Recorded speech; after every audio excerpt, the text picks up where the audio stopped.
All right, for the next question will be asked by the representative of Universitas Indonesia. Bonjour, Monsieur le Président.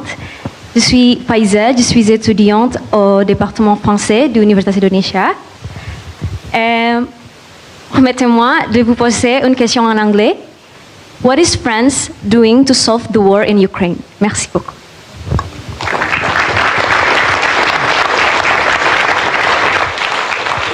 Thank you very much for your question. Thank you for studying French. And I mean, you're more than welcome in French universities. And we are very keen on increasing the number of students to study our language, but as well to, participate to our training programs and come to our universities. But now I will focus on the question. The war in Ukraine is about what we discussed since the beginning. What about the rights of countries to preserve their territorial integrity? And if you start accepting a superpower and a bigger power to jeopardize these international rules, this is the end of a stable world. I explain the rationale of our initiative, because sometimes I know that for some countries, it seems completely crazy the level of commitment we have on Ukraine when I read newspapers and comments. But this is critical for the Ukrainians, this is critical for the European security, but I think it's very important as well for you here in this place of the world. Because if we accept Russia to jeopardize the territorial integrity in Ukraine, what will happen the day China decides to jeopardize your territorial integrity? The Philippines? Or whoever? No double standard. We stick to our principle. Right of people to have a sovereign state and preservation of territorial integrity. This is absolutely key. So what happened in 2014, Russia started to invade Crimea. It's a small part of Ukraine. And some other region in Donbass, close to Azov Sea. They stopped, they froze the war at that time, and France and Germany were in charge of the process. So during many years, we tried to monitor a process of a complicated ceasefire to be sure that peace could be preserved.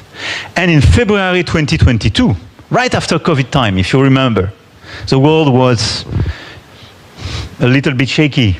We were all a little bit destabilized by this period of time. And you're part of this generation which suffered a lot about COVID-19. February 2022, suddenly, President Putin launched a big operations toward Ukraine, trying to invade the whole Ukraine. From the north, from the west, he tried to invade. They resisted heroically. But what he wants to do now is to integrate 5 regions of this country. And he is still occupying and fighting on a daily basis and attacking Ukraine and killing civilians on a daily basis with missiles, with drones and so on. So what we decided to do at the very beginning is, in fact, a position which was to say, we will sanction Russia because it's unacceptable. So we decided some package of sanctions. When I say we, I speak about the European Union. We decided a series of sanctions against the Russian economy in order to weaken their capacity to finance this war. And second, we provided a series of package of support to Ukraine. Budget support, economic support, and military support. We provided arms, ammunition, some capabilities in order to protect themselves. But we decided not to enter directly in a war to avoid an escalation in a third world war.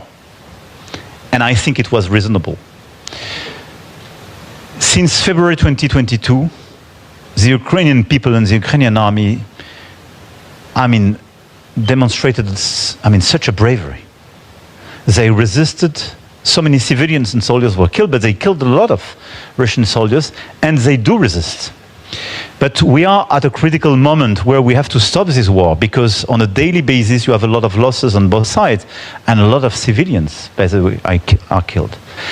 This is why our request today, and we try to do our best to engage the American administration, and President Trump a few months ago took a very strong position in that sense, which was to say, we want an unconditional ceasefire on air, sea, and ground operations.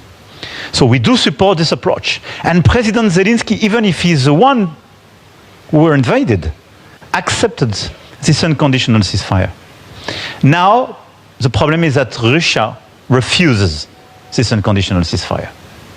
So we push very hard, and what we want to do is to engage the US administration with us to have a deterrent sanction package in order to force the Russians to accept this ceasefire, which will offer a window of opportunity to negotiate a robust peace, meaning a peace where Ukraine and Russia will have to negotiate on perhaps some frozen territories and de facto occupied territories, but it will be their decision on both sides, and where we will have to provide security guarantees, meaning the capacity of an Ukrainian army for the day after to resist vis-à-vis new potential aggressions, and some security guarantees provided by the rest of the continent and the rest of the world.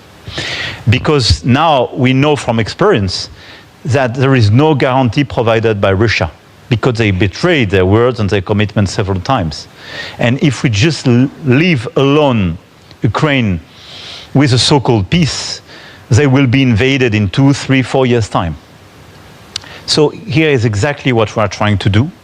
And now the critical point where we are is to convince a maximum number of countries with the Europeans, I hope the Americans and some other, to have this capacity of, I would say, conviction, but in fact deterrence, to bring Russia back at the table and accept this ceasefire to open these negotiations and have this robust peace.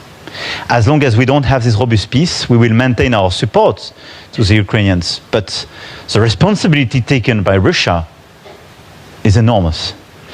And it's very important for you in this part of the world to have that in the back of your mind as well. Because I try to be consistent when I speak about Indo-Pacific, when I speak about Gaza, when I speak about Ukraine. I have the same approach. But sometimes when you hear the Russian authorities speaking about Gaza, speaking about your region, it seems that they want to give music to your ear. Let's be clear, this is not what they do where they live, which is always very suspicious. I don't believe in the double standard as well. Today, Russia is a power of destabilization of this world. And this is a big problem because it's blocking everything, because they are a permanent member of the Security Council. So here is our diplomacy and our efforts. Together with the other European leaders, we worked very actively with the British Prime Minister, the German Chancellor, to engage this coalition of the willings, and as well to engage with the US to get these results and have peace.